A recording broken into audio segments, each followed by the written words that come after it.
I never thought much about ghosts or the paranormal, at least not until I started working the night shift at the warehouse. It wasn't exactly my dream job, but it paid the bills, and the hours worked for me.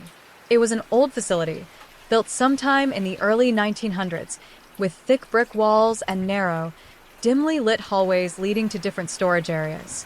The whole place had a strange atmosphere, like the walls had soaked in the history of everything that had ever happened there. When I first started, the other workers warned me about the place. Not in a joking way, but in hushed, serious tones. They told me to never be alone in the break room after midnight, to always make sure the back door was locked before going near the old storage wing, and most importantly, to ignore anything that didn't make sense. I laughed it off. It was just an old warehouse, right? The guys were probably just messing with the new guy. The first few weeks were uneventful, just long shifts filled with monotonous work. But then, small things started happening. Pallets would shift slightly when no one was near them. The overhead lights would flicker, always in the same spots. The old intercom system would crackle with static late at night, even though no one ever used it. The others would just shake their heads and tell me to ignore it. One night, I was finishing up some inventory in the back when I heard it, footsteps. Slow, deliberate, coming from the aisle behind me. I turned, expecting to see a coworker, but the aisle was empty. I called out, but there was no answer. The sound continued, moving further down toward the far end of the warehouse, where the old storage wing was. I followed, telling myself it was probably just one of the guys messing with me. The air felt colder the further I went, and by the time I reached the end of the aisle, I could see my breath in front of me. Then, the footsteps stopped. I stood there, listening, my heart pounding. The silence felt heavy, like the whole building was holding its breath. Then, from somewhere ahead of me, I heard whispering. It was faint at first, but it grew louder, though I couldn't make out any words. It wasn't just one voice. It was several, overlapping and urgent. I took a step back, suddenly feeling like I wasn't supposed to be there. The whispering stopped immediately, replaced by a loud bang. A metal shelf collapsed just a few feet in front of me, sending boxes spilling onto the concrete floor. I ran. I didn't stop until I was back near the loading docks, where my coworker, Mike, was smoking a cigarette. He saw my face and just nodded like he knew exactly what had happened. I told him everything, expecting him to laugh, but he just flicked his cigarette away and said, "Yeah, they don't like it when people get too close." I pressed him for more details, but all he said was that a long time ago, before it was a warehouse, the building had been a factory. He didn't know the full story, just that there had been a fire. Some workers got trapped. Some didn't make it out. I started noticing more after that night. The feeling of being watched, the shadows that seemed to move in my peripheral vision. The worst was the break room. The break room was tucked into the farthest corner of the warehouse, separated from the main floor by a single hallway. It had one long table, a microwave, and a fridge that barely worked. It was fine during the day, but at night it felt wrong. The air was always colder in there, and sometimes, just as I was about to doze off during my break, I'd hear it, the soft creak of a chair moving on the tile floor. One night, I was in there alone, scrolling through my phone, when the vending machine suddenly lit up and started dispensing snacks one after another, like someone was pressing all the buttons at once. I jumped up, my pulse racing, and that's when I saw it, the reflection in the vending machine glass. There was someone sitting at the table behind me. I spun around, but the room was empty. The chair directly across from where I had been sitting was pulled out, as if someone had just been sitting there a second ago. I left without clocking out. The next day, I asked Mike about the break room. He just sighed and told me he never stayed in there alone. He said one of the old supervisors died in that room back when the warehouse first opened. Heart attack. He had been sitting right at that table when it happened. No one found him until the next morning. Things only got worse after that. One night, I was locking up when the intercom system crackled to life. A voice came through, garbled and staticky. It was distant at first, but then it became clear as day. It said my name. I stared up at the speaker, frozen. The intercom system hadn't worked in years. The company never bothered to fix it because we didn't use it. Then the voice spoke again. Don't go near the basement. I grabbed my stuff and left so fast I nearly forgot to clock out. The next morning, I asked the manager if the warehouse even had a basement. He looked at me strangely and said, "Yeah, but it's been sealed off for decades. I don't know what's down there. I don't want to know." I quit a week later. Mike stayed. He still works there. Every now and then, I'll get a text from him saying things like, "It happened again," or "Something knocked over the forklift last night." I try not to think about it.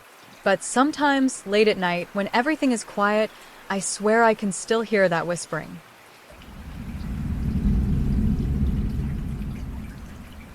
I used to think people who claimed they'd had paranormal experiences were either exaggerating or just trying to scare themselves for fun.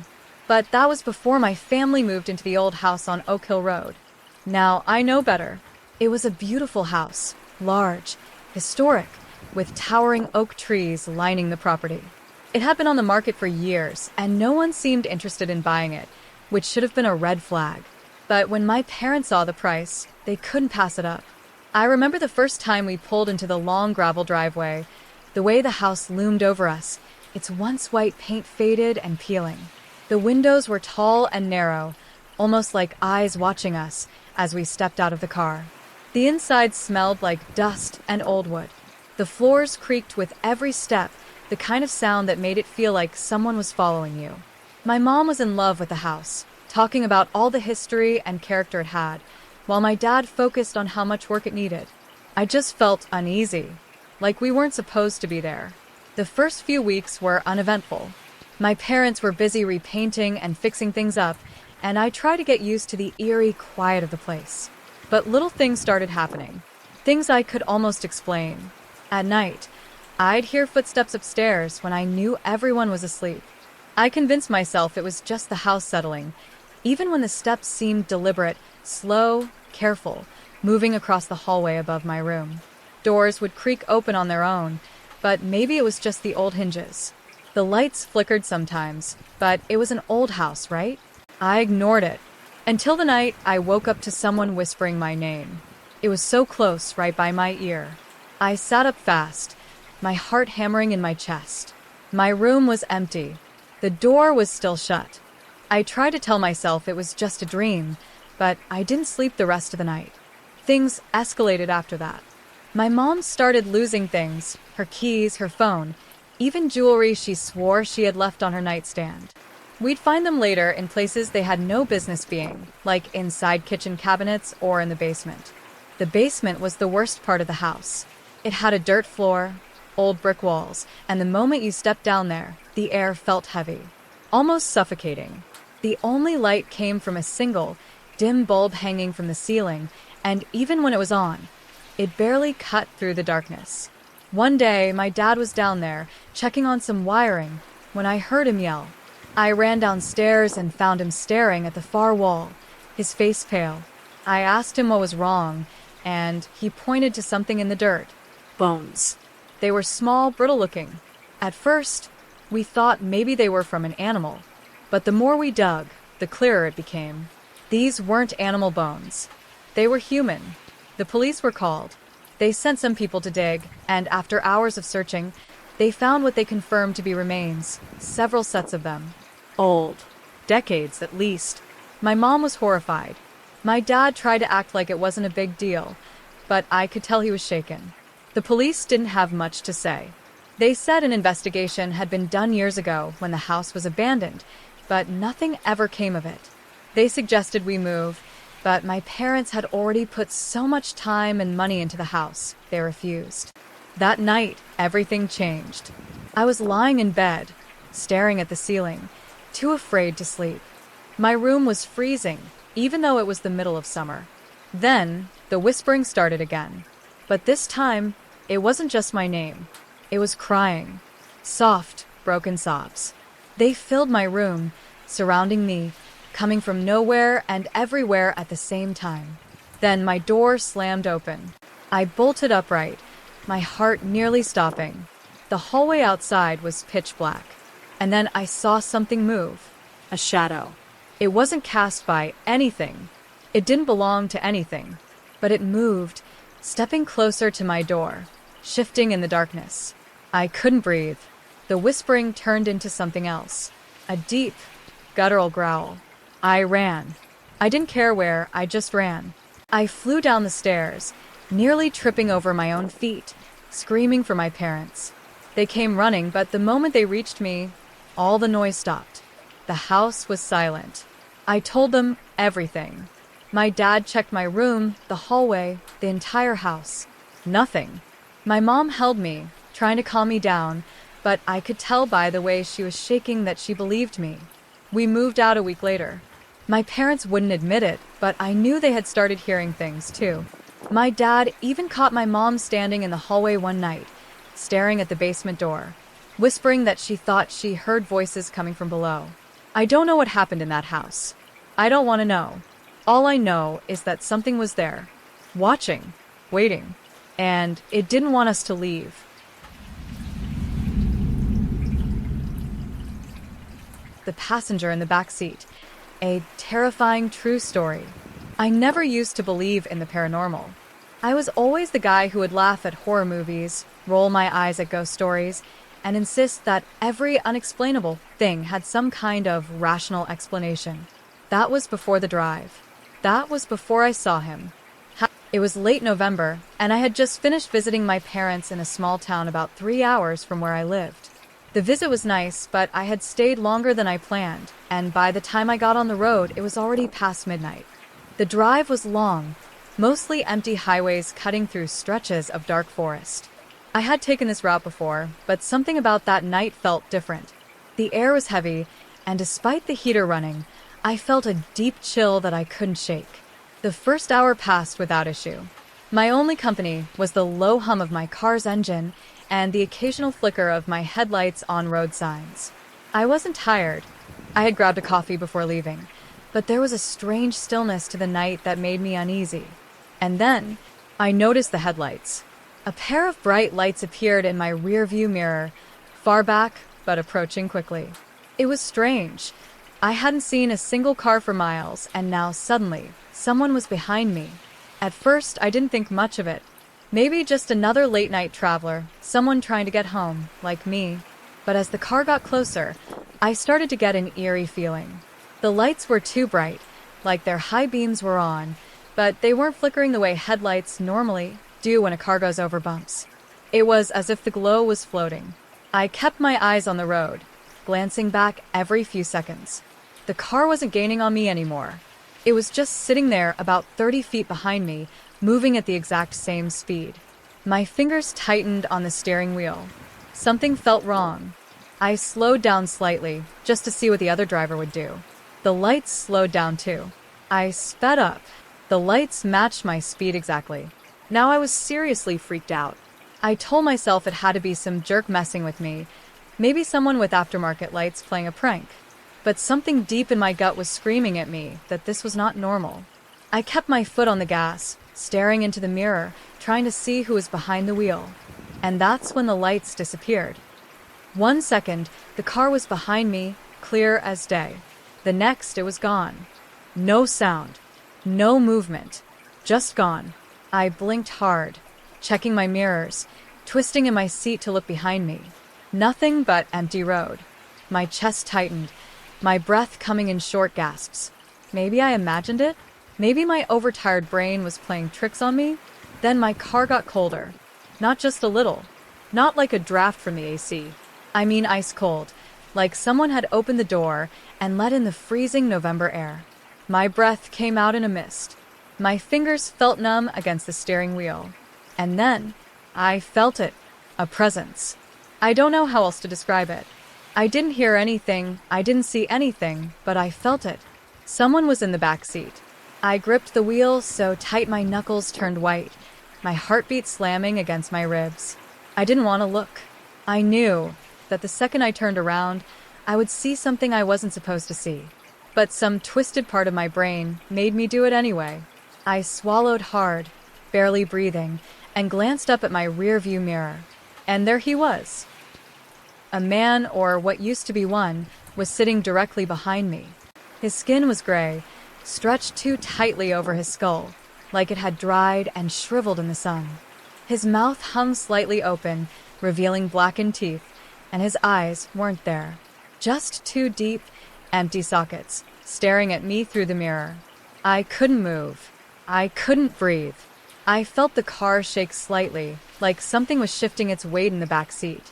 Then, in a voice so hollow and distant that it barely sounded human, he whispered, "You picked the wrong road." That was all it took. I slammed my foot on the gas pedal. My tires screeched against the pavement as I flew down the highway at nearly 100 miles per hour, gripping the wheel like my life depended on it. I refused to look in the mirror. I refused to check the back seat. I just drove. The temperature in the car slowly returned to normal. The air no longer felt thick with something unnatural. My hands stopped shaking, and for the first time in what felt like hours, I let myself breathe. And when I finally worked up the nerve to glance in the mirror again, he was gone. I made it home just before sunrise, heart still pounding, mind racing. I parked in my driveway but couldn't get out of the car for nearly 10 minutes. When I finally did, the first thing I did was check the back seat. Nothing. No signs of anyone. No signs that anyone had ever been there. But I know what I saw. I barely slept for the next week. Every time I got into my car at night, I would check the back seat twice before driving. Sometimes, I swore I felt that same icy chill creep over me, just for a second, just long enough to make me doubt whether or not I was truly alone. I told a friend about it, hoping he'd laugh and tell me I was crazy. Instead, his face went pale, and he said, "You took Route 46 at night?" I frowned. "Yeah, why?" He exhaled sharply, shaking his head. "That road's cursed, man," he said. "There's been tons of wrecks there over the years. People say they see things, ghosts, shadows, passengers that weren't there when they started driving." I felt a chill run down my spine. I don't take that road anymore. I don't drive at night if I can help it. And I always check my back seat. Because I know he's still out there. And maybe one day, he'll be waiting for another ride.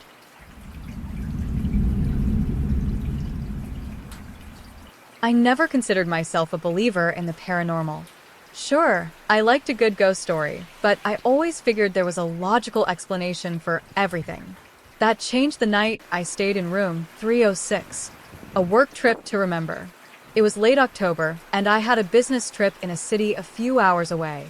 My company had booked me a room at a historic hotel downtown. The place had been around since the early 1900s, restored over the years, but still holding on to that old, eerie charm. When I arrived, the lobby was quiet. The kind of quiet that makes your ears ring a little. The receptionist was polite but distant, handing me my key without much small talk. "You're in room 306, she said, sliding the keycard across the counter. I nodded and grabbed my bag, heading toward the elevator. The third floor. The elevator ride up was unsettling. Not because of anything paranormal, at least not yet, but because of how slow and creaky it was. The lights inside flickered as I ascended, and I remembered joking to myself, "Great, I'm staying in a horror movie setting." When the door slid open to the third floor, I stepped into a dimly lit hallway. The old wallpaper was peeling in places, and the entire floor smelled faintly of dust and something else I couldn't quite place. Something stale. I found my room at the end of the hallway, the brass numbers 306 looking almost tarnished compared to the others. Sliding my keycard, the lock clicked open, and I pushed the door inward. Something was off. The room itself seemed ordinary. A queen-sized bed, a desk with a chair, a small TV, and a window overlooking the city. Nothing felt immediately off, but there was an unmistakable heaviness to the air. I tossed my bag onto the bed, kicked off my shoes, and let out a sigh. The long drive had exhausted me. I turned on the lamp by the bed, casting a warm, yellow glow. That's when I noticed the closet door was slightly open. I didn't think much of it at first. Maybe housekeeping had forgotten to close it all the way. I walked over and pulled it shut, then locked the door for good measure. The first sign. After freshening up, I climbed into bed and switched on the TV, flipping through channels mindlessly. I was starting to doze off when I heard it. A soft creak. I sat up. The room was silent except for the hum of the TV. I told myself it was an old building, probably just the pipes or the structure settling. But something inside me knew better. Then it happened again. Creak. This time, it was louder, and it was coming from the closet. My stomach twisted into a knot. I didn't want to move, but every part of my body was telling me I needed to check the closet. Slowly, I reached for my phone, turned on the flashlight, and aimed it at the closet door. It was open. I knew. I had shut it before. I swallowed hard and forced myself to get up. With shaky hands, I grabbed the handle and yanked the door open. Nothing. Just a few wooden hangers swinging slightly, as if someone had just disturbed them. I slammed the door shut and locked it again. I told myself I was just tired. Maybe I hadn't latched it all the way the first time. Maybe the draft from the hallway had somehow pulled it open. I climbed back into bed, pulled the covers up, and decided to ignore it. The whispering. I must have fallen asleep at some point because the next thing I remember was waking up to whispering. It was faint at first, barely audible. A hushed voice, like someone speaking just below a whisper. My heart started pounding. The sound wasn't coming from outside. It wasn't coming from the TV. It was coming from inside the room. I laid completely still, holding my breath, straining to make out the words. But it wasn't words. It was gibberish. Soft, rhythmic murmurs, almost like chanting, but not in any language I had ever heard. Then my blood turned to ice. The closet door creaked open again. I couldn't move. I couldn't breathe. I forced my eyes to stay shut, heart hammering against my ribs, praying, begging that I was dreaming. And then, footsteps. Soft. Slow. Crossing the room, coming toward the bed. My body went rigid. I wanted to run, to scream, but I was paralyzed with fear. The whispering grew louder, as if whoever, or whatever, was right beside me. And then, just as suddenly as it started, silence. I stayed frozen for what felt like an eternity before I finally dared to open my eyes. The room was empty. The closet door was wide open. The hotel's dark secret. That was enough for me. I grabbed my keys, my bag, and bolted. I didn't stop until I was in the lobby. The night clerk looked startled as I practically ran to the front desk. "I need another room," I panted. "Not on the third floor." The clerk's expression changed. "Was it room 306? A chill ran down my spine. "Yeah," I whispered. The clerk sighed, rubbing his temples. "I'll move you, but you probably won't sleep any better." I hesitated. "Why?" The clerk gave me a long, tired look. "A man died in that room. Years ago. Hanged himself in the closet. We don't rent it out much, but when we do..." He shook his head. "People always check out early." My stomach dropped. I didn't even bother staying for the night. I grabbed my bags and left, driving straight home at 3 a.m., running on pure adrenaline. To this day, I don't know what I experienced, but I know I wasn't alone in that room. And I know I will never step foot in that hotel again. Final thoughts. Was it my imagination? A lack of sleep playing tricks on me? Maybe. But then again, who left those footprints in the carpet?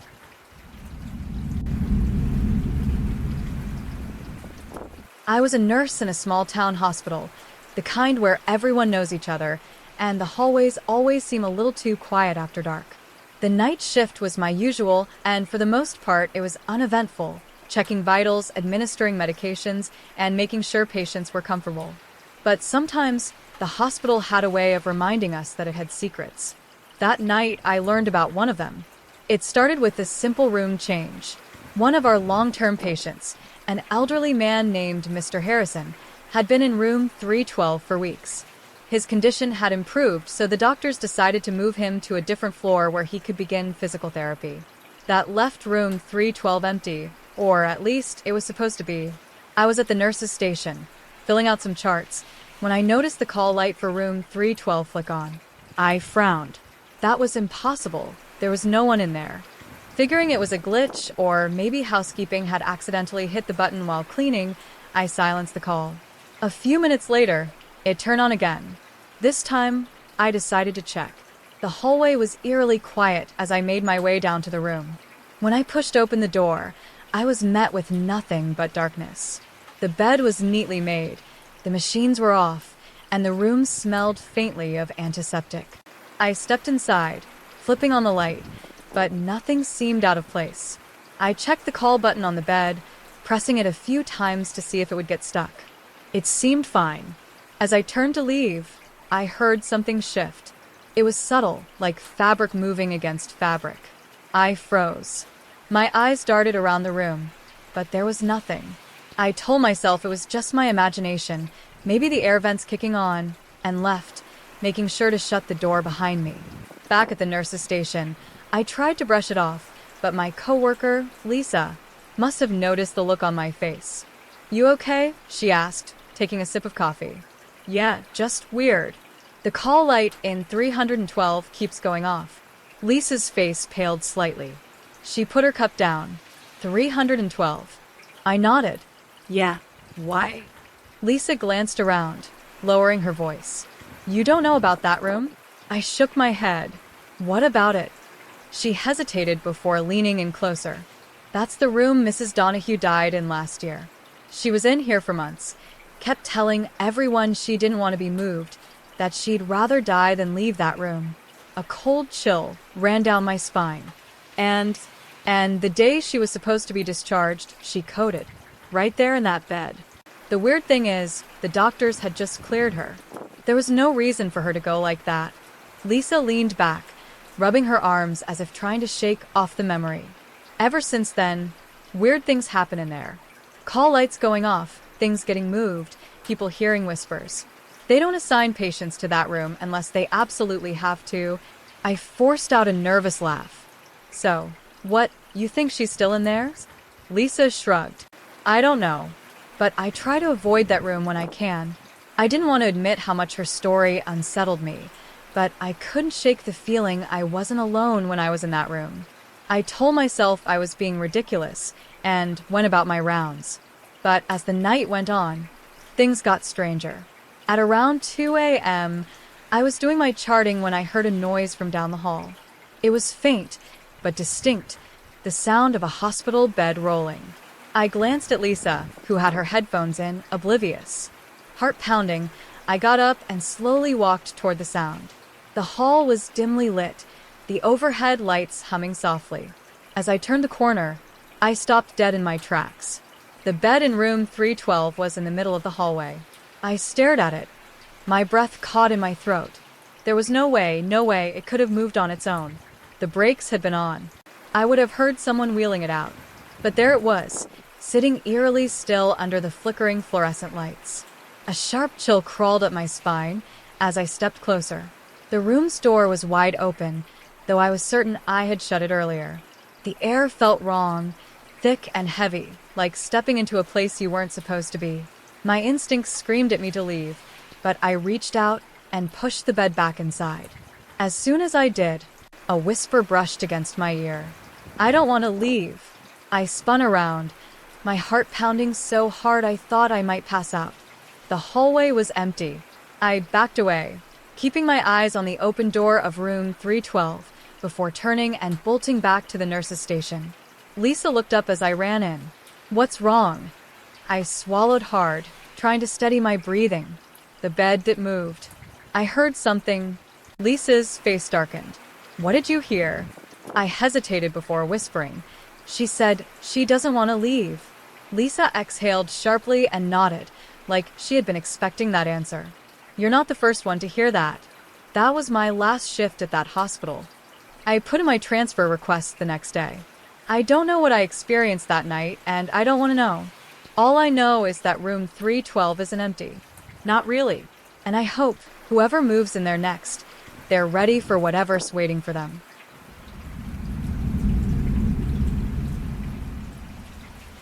I never believed in ghost stories, especially the ones about haunted ships and cursed waters. But after what happened to me out at sea, I don't know what to believe anymore. It was the summer of 2018 when I got the opportunity to work on a cargo ship. The job was straightforward, 3 months at sea, transporting goods across the Atlantic. The pay was decent, and I'd always wanted to experience life on a ship. What I didn't expect was to be caught in something I still can't fully explain. We were about 2 weeks into the voyage, well past the point of seeing land, when things started happening. It began with little things. Crew members reporting strange noises in the middle of the night, objects moving from where they were left, and a constant, eerie feeling that someone was watching. We laughed it off at first, blaming it on the usual paranoia that comes with long trips at sea. But then, the radio started picking up strange transmissions. One night, I was on duty monitoring the equipment when the radio crackled to life. At first, I thought it was just static, maybe another ship broadcasting on a similar frequency. But then I heard it, whispers. Faint, almost unintelligible, but definitely human voices. I adjusted the radio, trying to clear the signal, but the voices only got louder. Help us! The words were distorted, broken apart by static, but I heard them clearly. I immediately called the bridge. The captain and the communications officer came down to check, but by the time they arrived, the radio was back to normal. Just dead air. The captain, a hardened sailor with years of experience, dismissed it. Probably interference, he muttered, patting me on the shoulder. Try not to let your imagination run wild. I wanted to believe him, but deep down I knew something was wrong. A few nights later, I was woken up by a loud bang outside my cabin. It was late, well past midnight, and most of the crew were either asleep or on shift at their designated stations. I stepped out into the hallway, the metal floor cold beneath my bare feet. The corridor was empty, dimly lit by the emergency lights that flickered slightly with the ship's movements. I started to turn back when I heard footsteps. Not heavy boots like the crew wore, bare feet, slapping against the metal floor. Slow, deliberate, getting closer. I turned the corner, expecting to see someone, but there was nothing. Just the empty corridor stretching ahead, leading to the deck. Then the air changed. It felt thick, almost suffocating, like I had stepped into a place I wasn't supposed to be. And that's when I saw it. At the far end of the hallway, just before the door to the deck, a figure stood perfectly still. It was barely illuminated by the dim lighting, but I could see enough. A man, soaking wet, clothes clinging to his body, his face hidden in shadows. He didn't move. He didn't speak. He just stood there. I opened my mouth to say something, but before I could, the lights flickered, just for a second. When they came back on, he was gone. I barely slept after that. The next morning, I told one of the older crew members what I had seen. He stared at me for a long moment before sighing. "You saw them," he said quietly. I frowned. Them? He hesitated before speaking. Years ago, before this ship was refitted for cargo, it was a fishing vessel. A storm hit, and some of the men went overboard. They searched, but the sea took them. We've been hearing things ever since. I stared at him, waiting for him to laugh or tell me he was joking. But his expression was serious. That same night, more things happened. The crew quarters flooded, even though there was no leak. We found wet footprints leading up the metal staircases, disappearing into nothing. Some of the crew started refusing to go below deck at night. Then the worst night came. It was around 3 a.m. The ship was moving through calm waters when the engines suddenly cut out. Just like that, the hum of the ship died, leaving us in absolute silence. I ran up to the deck to see what was happening. The captain was already there, checking the equipment. The ship's power was fine. There was no reason for the engines to stop. But then we saw it. Out in the water, just a few hundred feet from us, was another ship. Or, at least, what was left of it. It was barely floating, half submerged, its hull covered in rust and seaweed. It had no lights, no movement. Just floating in the middle of nowhere. The captain grabbed the binoculars, scanning the wreck. His face paled. "There's someone on board," he whispered.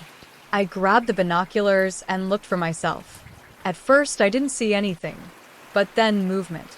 A shadow shifting near the bow of the wreck, slipping behind the remains of the wheelhouse. Then another, standing at the railing, watching us. I swear to God, it waved. And then, just as suddenly as the engines had died, they roared back to life. The captain wasted no time. He ordered us to turn away, to put as much distance between us and that thing as possible. We didn't talk much after that. No one wanted to acknowledge what we had seen. When we reached port weeks later, I quit. I couldn't shake the feeling that we had stumbled into something we weren't meant to see. That the ocean doesn't just swallow people, it holds onto them. And sometimes they come back.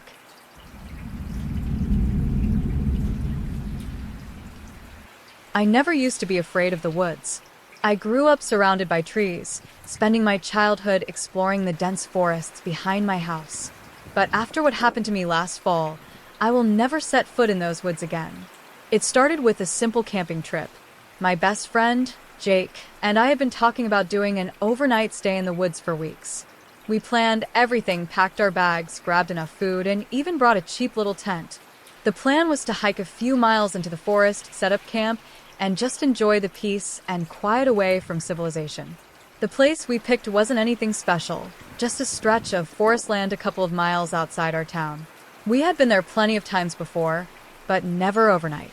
It was mostly thick pine and oak trees, with a small river cutting through one side of the woods. It was perfect for camping, or so we thought. We got there late in the afternoon, hiking about 2 miles in before finding a nice clearing to set up. The first part of the evening was great. We built a fire, cooked some food, and just sat around, telling dumb stories and joking around. The sun had set completely by the time we finished eating, and that's when I started to feel off. The air was different. Still. Too still. There wasn't a single sound, no crickets, no owls, nothing. Just the crackling of our fire and the distant rustling of trees. It was weird, but we brushed it off. It was around 11 p.m. when Jake suggested we turn in for the night. I wasn't really tired, but I agreed, figuring I'd just lay there and listen to music until I dozed off. We climbed into the tent, zipped it shut, and tried to sleep. Then, sometime around 2 a.m., I heard something outside. It was faint at first. A slow, dragging sound, like something heavy being pulled across the ground. My first thought was an animal, maybe a deer moving through the underbrush. But as I listened, I realized it wasn't coming from one direction. It was circling our tent. I held my breath, trying to hear better. The sound would stop for a few seconds, then start again, moving just outside the firelight. I turned toward Jake, about to wake him up, but then I heard something that froze me completely. A voice. It was quiet, almost a whisper, but I heard it clearly. My name, Ethan. I stopped breathing. My brain couldn't process what I had just heard. It sounded like a person, but wrong, like a recording played on an old, broken tape. Stretched out, distorted. Jake stirred next to me, muttering something in his sleep. The voice came again, closer this time. Ethan, come outside. I snapped my eyes shut, gripping the sleeping bag like it would somehow protect me. I didn't move. I didn't breathe. I just waited. Then, just as suddenly as it started, it stopped. I lay there for what felt like hours before finally drifting into a restless sleep. When I woke up, it was morning. Sunlight streamed through the tent, and for a moment, I convinced myself that I had imagined everything. But when I stepped outside, my stomach dropped. There were footprints, not boot prints, not even barefoot human prints. They were long, thin, with claw-like marks at the tips, circling our tent in a perfect loop. Jake stumbled out a few minutes later, groggy and rubbing his eyes. "Dude, you look like hell," he said, noticing my face. I pointed at the ground. "Did you hear anything last night?" He frowned, looking down at the prints. His face paled. No. "Why?" I didn't know how to explain it, so I just shook my head. "We need to go." Now? We packed up in record time, barely speaking. The entire hike back, I felt it like we were being watched. The hair on the back of my neck stood up the entire time, and I swear I saw something between the trees. A shadow, keeping pace with us, just out of sight. When we finally reached Jake's truck, we threw our gear in and peeled out of there without looking back. We never spoke about it again. Never told anyone. A few months later, curiosity got the best of me. I started looking into local legends, trying to figure out if anyone else had experienced anything similar. That's when I found it. Stories about the mimic. An old legend, passed down for generations. People claimed it lived deep in the woods, watching, waiting. It doesn't show itself, not fully. Instead, it imitates. It mimics the voices of people, calling them into the darkness. And once you answer it, once you step toward it, you're never seen again.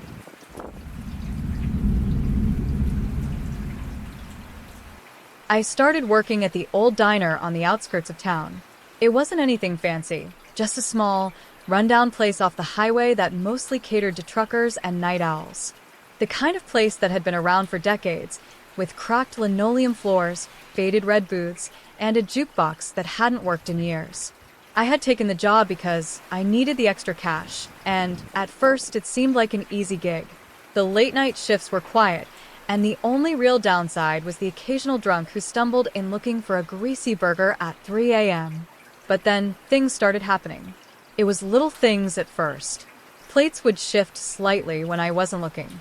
The coffee pot would turn on by itself, filling the air with the smell of burnt coffee, even though no one had touched it. Sometimes, the jukebox would crackle to life, even though it had been broken for years, playing a few garbled notes before cutting out again. I shrugged it all off. Old building, old wiring, nothing unusual. Then came the whispers. I was closing up one night, wiping down the counters, when I heard it. A voice, low and raspy, barely more than a breath. "Help me." I spun around so fast, I nearly dropped the rag in my hand. The diner was empty. The chairs were stacked on the tables, the neon open sign flickering out front. I shook my head, telling myself I was just hearing things. Maybe the hum of the old refrigerator or the wind rattling the windows. But as I turned back to my work, I felt it, a cold breath against the back of my neck. I left early that night. The next few weeks, the activity escalated.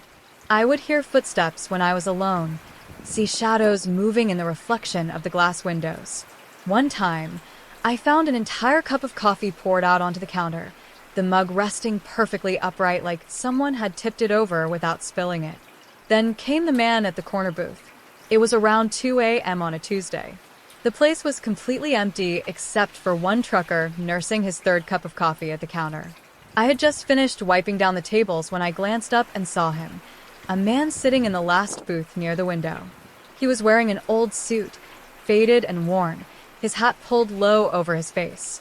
His skin was pale, almost gray, and he just sat there, staring straight ahead. I frowned. I hadn't heard the bell on the door ring, hadn't seen anyone come in.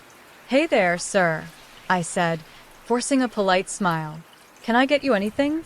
He didn't answer. I grabbed my notepad and walked over. Coffee? Something to eat? Nothing. I was about to ask again when the trucker at the counter spoke up. "Who the hell are you talking to?" I blinked, turning back toward him. "The guy in the booth," I said, gesturing over my shoulder. His face went pale. "There ain't no one there." A chill ran down my spine. I turned back to the booth, and sure enough, it was empty. The trucker shook his head. "You saw him, didn't you?" he muttered, stirring his coffee. I hesitated. "You mean you've seen him before?" He exhaled sharply, staring into his cup like he was debating whether to tell me. Then finally he spoke. "This place that's got history," he said. "Back in the 50s, there was a guy, regular, came in every night around closing. Always sat in that booth, ordered the same meal. One night, someone came in and shot him dead, right where he sat. No one ever caught the guy who did it." I felt a chill settle deep in my bones. "He still comes back sometimes," the trucker continued. "Sits right there, waiting for something. Or someone." I quit the diner 2 weeks later. I couldn't take it anymore. The whispers, the shadows, the feeling of being watched. But the worst part? Every single night before I left, I would flip the chairs onto the tables, make sure everything was in place. And every morning when the opening crew came in, that booth, the last one by the window, would always have a single chair pulled out, like someone was sitting there, waiting.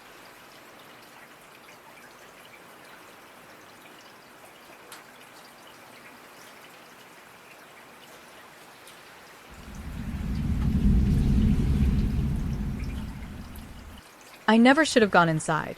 That's the first thing I tell myself when I think back on that night. The night we broke into the old asylum on the edge of town. Everyone in my hometown knew about Black Ridge Asylum. a looming, decaying structure sitting on a hill just beyond the woods. It had been abandoned for decades, ever since the state shut it down in the late 70s. People whispered stories about what went on there. Experimental treatments, botched lobotomies, patients locked away and forgotten. Some said the doctors were worse than the patients. Others claimed the spirits of the lost still roamed the halls, their screams echoing through the night. I never believed any of it.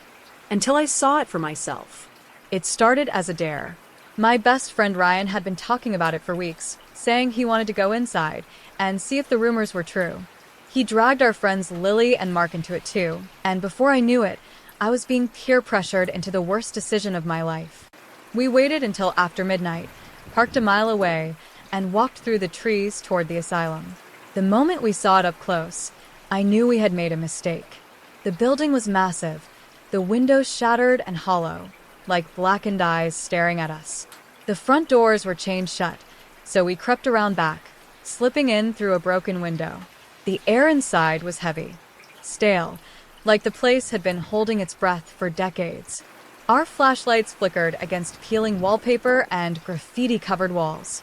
Old patient files littered the ground, their pages crumbling from years of neglect.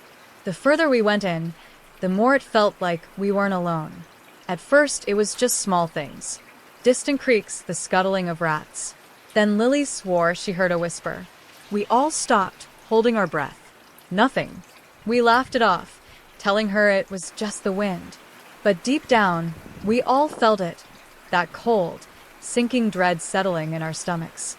We reached the main hallway, lined with rusted wheelchairs and gurneys. Old restraints still hung from the walls.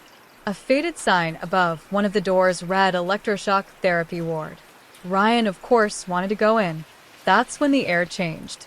The second we stepped inside, it felt like the whole building was breathing. The temperature dropped so fast that our breath turned visible in the light of our flashlights. Then, from somewhere deep inside the room, we heard it. A laugh. Soft at first. Almost childlike. I turned to the others, expecting them to tell me they hadn't heard it. But their faces told me everything. We all heard it.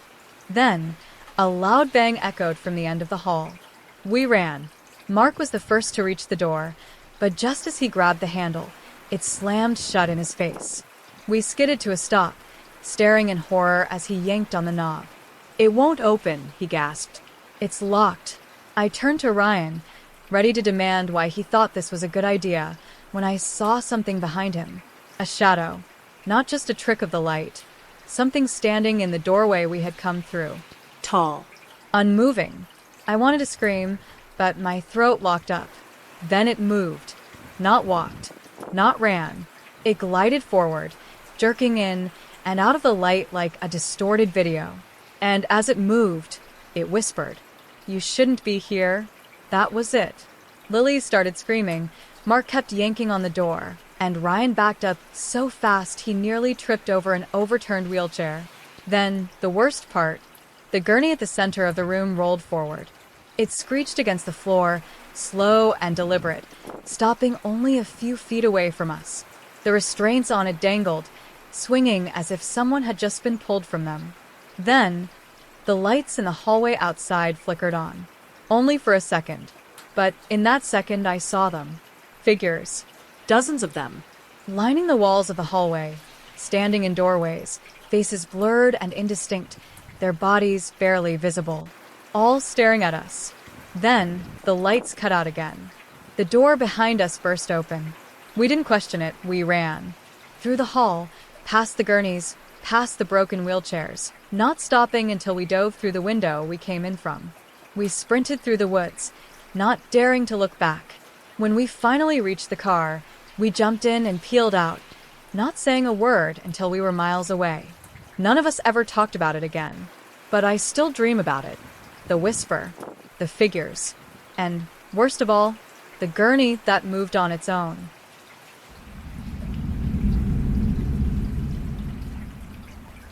It started as a dare. My friend Nate had this brilliant idea to test our courage by spending an hour in the old cemetery on the outskirts of town. It had been abandoned for decades, overgrown with vines and half-forgotten tombstones leaning at odd angles. There were stories about the place, the usual urban legends, people disappearing, strange lights flickering among the graves, whispers in the wind.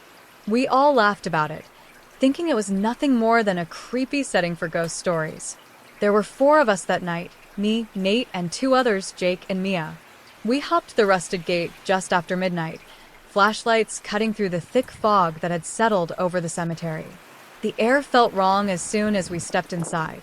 It wasn't just cold, it was heavy, like the entire graveyard was pressing down on us.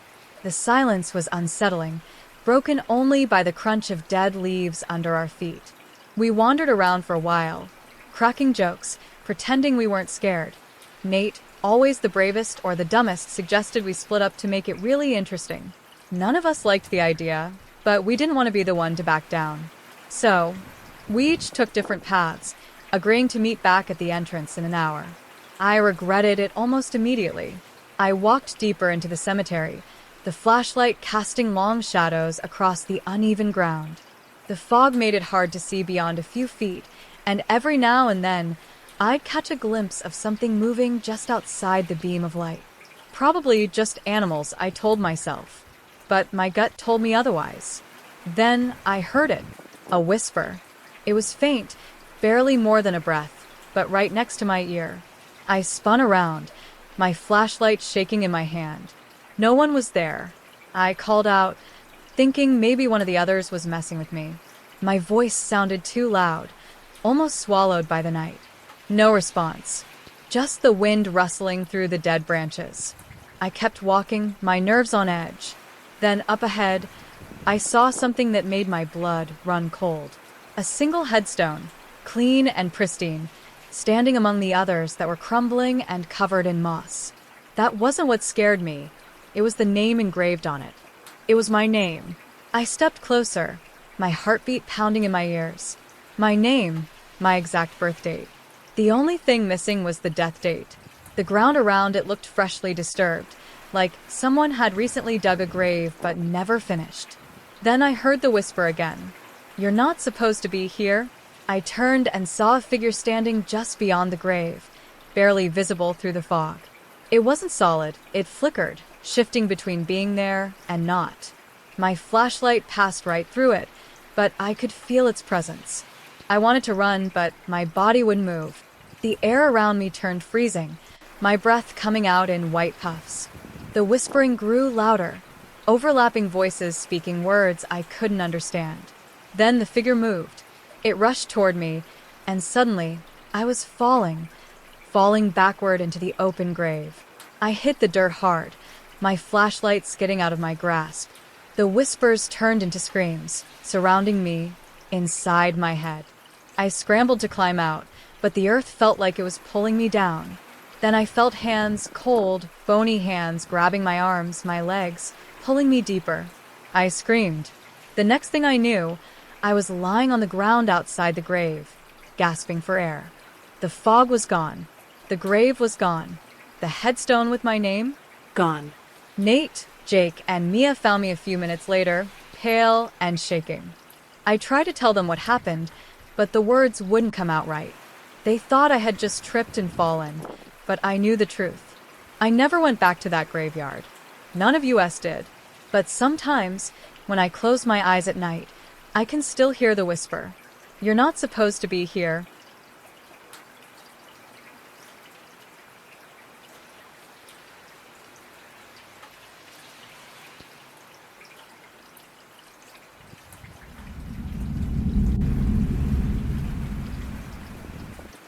It started as a weekend trip with 2 friends, James and Emily.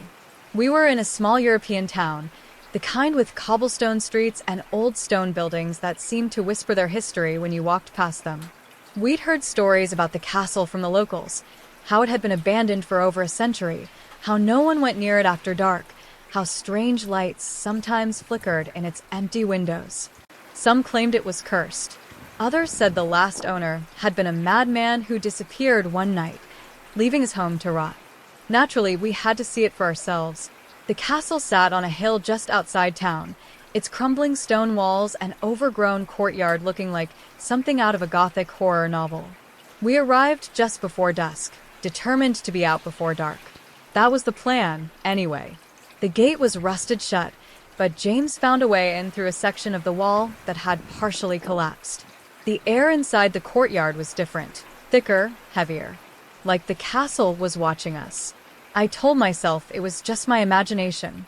Inside, the grand hall was exactly what you'd expect from a place that had been abandoned for over a century. Dust covered everything, and long-dead chandeliers hung from the ceiling, their crystals clouded with time. The air smelled of damp stone and decay. We split up. James wanted to explore the upper levels. Emily wanted to check out what looked like an old library, and I decided to investigate a long hallway lined with doors. As soon as I stepped inside, the temperature dropped. My breath came out in a thin mist, and I could feel something wrong pressing against me. I moved forward, pushing through the cold, opening doors at random. Most rooms were empty, just broken furniture and peeling wallpaper. But then I opened a door and found something that made my stomach twist. A candle, still burning, sitting on an old wooden table in the center of the room. I froze. We were the only ones here. There was no way a candle could have stayed lit for over 100 years. I backed away, my heart hammering, and that's when I heard it. Footsteps. Slow, deliberate. Coming from the room behind me. I turned, expecting to see James or Emily. But there was no one there. The footsteps stopped. Then a whisper, right next to my ear. "You shouldn't be here." I ran. I don't even remember how I got back to the grand hall, but I nearly slammed into Emily, who was pale and shaking. She told me she had been in the library when all the books suddenly fell off the shelves at once. No wind, no movement, just a sudden, violent crash. James appeared moments later, breathless. He said he had gone up the stairs, and halfway up, he felt something grab his ankle. He thought it was a loose stone, but when he looked down, there was a handprint on his jeans, pressed into the fabric like someone had grabbed him. None of us spoke. We just turned and ran. The castle didn't want us there. We made it back to the town, gasping for air, feeling like something had followed us. The locals weren't surprised when we told them what had happened. An old woman just shook her head and said, "You were lucky. The last ones who went up there never came back."